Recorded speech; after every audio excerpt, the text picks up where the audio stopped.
আসসালামু আলাইকুম। আপনাদের প্রতি হলো আমার আন্তরিক অভিনন্দন, শুভেচ্ছা। আজকে আপনাদের মাঝে বলবো অমুসলিমদের প্রতি কর্তব্য। কয়েকটি কথা আমি বলবো, এর ভিতরে ৫টি গুণ নিয়েই কথা বলবো, কিভাবে অমুসলমানদের সাথে আচরণ করবেন। ১ নম্বর, হিন্দু, খ্রিস্টান প্রকৃতির অমুসলিমদের মুসলমান না হলেও তারা মানুষ, কাজেই তাদেরও হক আছে। তাদের হক হলো অন্যভাবে কারো মনে কষ্ট দিবে না বা কারো মালের কোনো গতি করবে না, ক্ষতি করবে না। ২ নম্বর, অন্যভাবে কাউকে মন্দ বলবে না বা গালি দিবে না, কিনে বা কারো সাথে অযথা ঝগড়া করবে না। ৩ নম্বর, কাউকে খাওয়া পরার অভাবে বা রোগের যন্ত্রণায় কষ্ট ভোগ করতে দেখলে বা বিপদগ্রস্ত দেখলে, কিংবা আগুনে পুড়তে বা পানিতে ডুবতে দেখলে তার জানমাল বাঁচিয়ে দিতে যতদূর চেষ্টা করবে।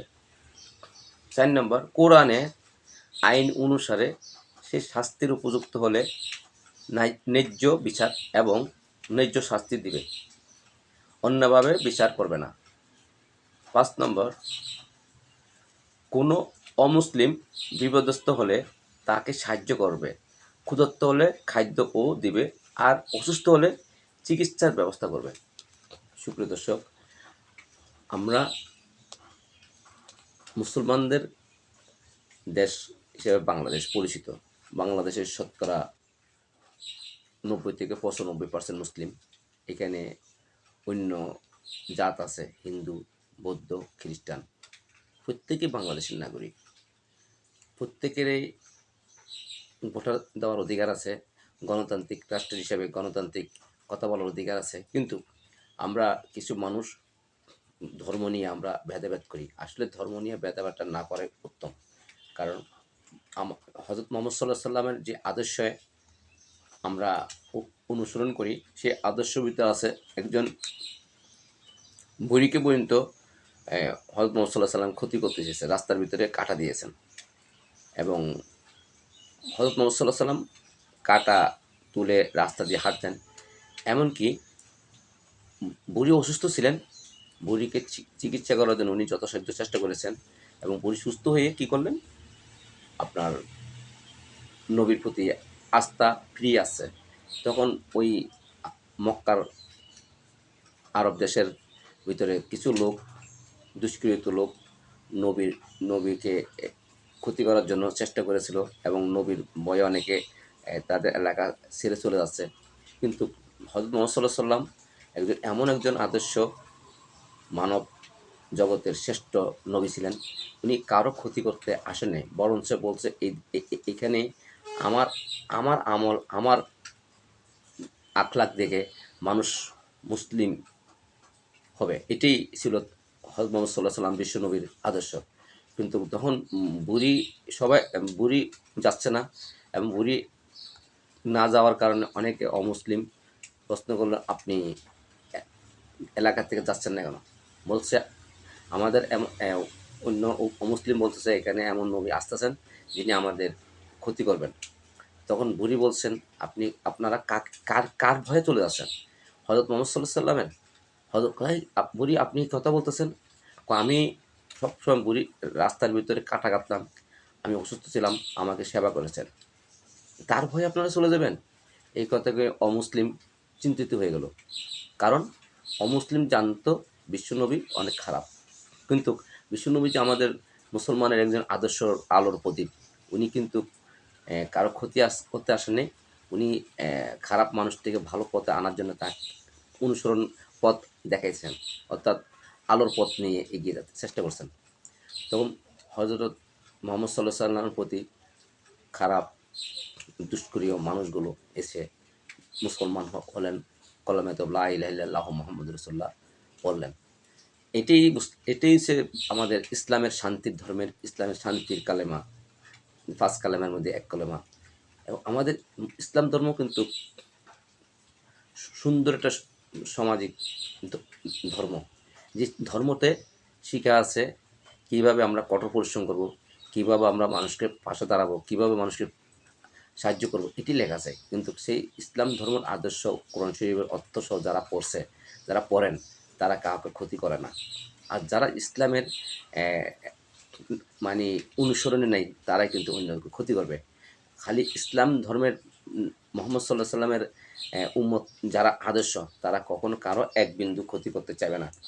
কারণ বিশ্বনবীর হযরত মুহাম্মদ সাল্লাল্লাহু আলাইহি আদর্শ আমরা অনুসরণ করি না বলে আজকে বিশ্বের ভিতরে মুসলমান রাস্তাঘাটে মার খাচ্ছে, অপমানিত হচ্ছে। তার কারণ একটি, হযরত মুহাম্মদ সাল্লাল্লাহু আলাইহি ওয়াসাল্লামের অনুসরণে নই আমরা। এখন হযরত মুহাম্মদ অনুসরণ না হয়ে কেউ শিয়া বিভিন্ন রকম দলে বদ্ধ হয়ে যাচ্ছে। এবং আমি এই দৃষ্টিতে এদিকে যাচ্ছি না।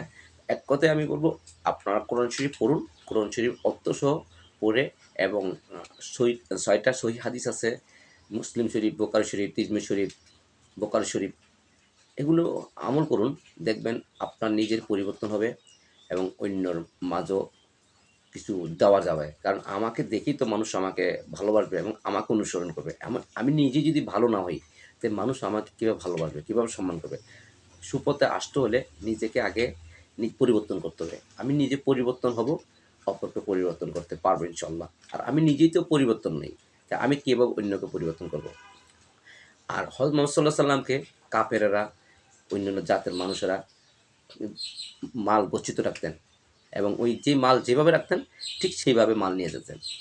যে কোনো মাল, টাকা পয়সা বলেন, সম্পদ বলেন, যে কোনো জিনিস রেখে যেতেন, কিন্তু পরবর্তী ওনার কাছ থেকে ঠিক সেইভাবে নিয়ে যেতে পারতেন। হযরত মুহাম্মদ সাল্লাল্লাহু আলাইহি ওয়াসাল্লাম এই আদর্শ দেখে কাফেরেরা, বেদিনীরা নবীর নাম দিয়েছেন আল আমিন। এখন আল আমিন মানে অর্থাৎ বিশ্বাস, বিশ্বাসী। আর আমরা সেই মুসলমান হয়ে মুসলমানের সম্পদ নষ্ট করতেছি, মুসলমান হয়ে অন্যদের ভাইয়ের সম্পদ নষ্ট করতেছি, মুসলমান হয়ে আমরা ভাইয়ের বোনের সম্পদ নষ্ট করতেছি, এবং বাবাকে বৃদ্ধাশ্রম পড়াচ্ছি। যে বাবা আমাদেরকে, মা আমাদেরকে খাওয়াইয়ে মানুষ করেছেন, এবং আমাদেরকে রাস্তা চিনিয়েছেন, শিক্ষার আলো দেখেছেন, অর্থনৈতিক দিয়েছেন, সেই বাবা মাকে বয়স হলে বৃদ্ধাশ্রমে দিয়ে আসে। সুতরাং সুপ্রিয় দর্শক ও আমার পাঠক ভাই ও বন্ধুদেরকে আমি একটি কথা আগেও বলে যাচ্ছি সবসময়, আমি নিজে আগে পরিবর্তন হব, তারপর অন্যকে পরিবর্তন করতে চাইবো। আমি নিজেই তো খারাপ, তা আমি অন্যকে কীভাবে ভালো করব? সুপ্রিয় দর্শক, ভালো থাকুন, বাবা মায়ের প্রতি আদর্শ নিয়ে এগিয়ে যান, বিশ্ব নবী হযরত মুহাম্মদ সাল্লাল্লাহু আলাইহি ওয়াসাল্লামের অনুসরণ হন, এবং ৩০ পারা কোরআন শরীফের অর্থসহ পড়ুন, এবং ৬টা সহিহ হাদিস পড়ুন। আপনি নিজের ভিতরে পরিবর্তন চলে আসবে, তখন আপনার পরিবর্তন দেখে অন্যরা আপনাকে ভালোবাসবে। কারণ ইসলাম শান্তির ধর্ম, ইসলাম মানুষকে ভালোবাসার পথ দেখানোর অনুসরণ করে। আল্লাহর কোনো আকার নেই, আল্লাহর কোনো অধিকার কেউ নেই, আল্লাহ একজন, তিনি নিরাকার। তিনি সৃষ্টি করেছেন মানুষকে তার ইবাদত করার জন্য। আমরা আজকে তার ইবাদত ছেড়ে দিয়ে আমরা এখন টাকা পয়সা, অর্থনৈতিকের প্রতি ঝুঁকে পড়তেছি। সুপ্রিয় দর্শক, এইসব কিছুই সম্পদ কবরে যাবে না। আপনার সম্পদ নিয়ে যারা আপনার ছেলে মেয়ে বা অন্য কেউ বড়াই করবে, কিন্তু আপনার কবরস্থানের পাশও তারা যাবে না। সুপ্রিয় দর্শক, আর কিছু বলবো না, আজকের জন্য এখানে বিদায় নেব। নুরুদ্দিন পাটোয়ারি সাগর। যে যেখানে থাকেন সকলে ভালো থাকুন, সুস্থ থাকুন, আগামীতে দেখাবেন ইনশাআল্লাহ।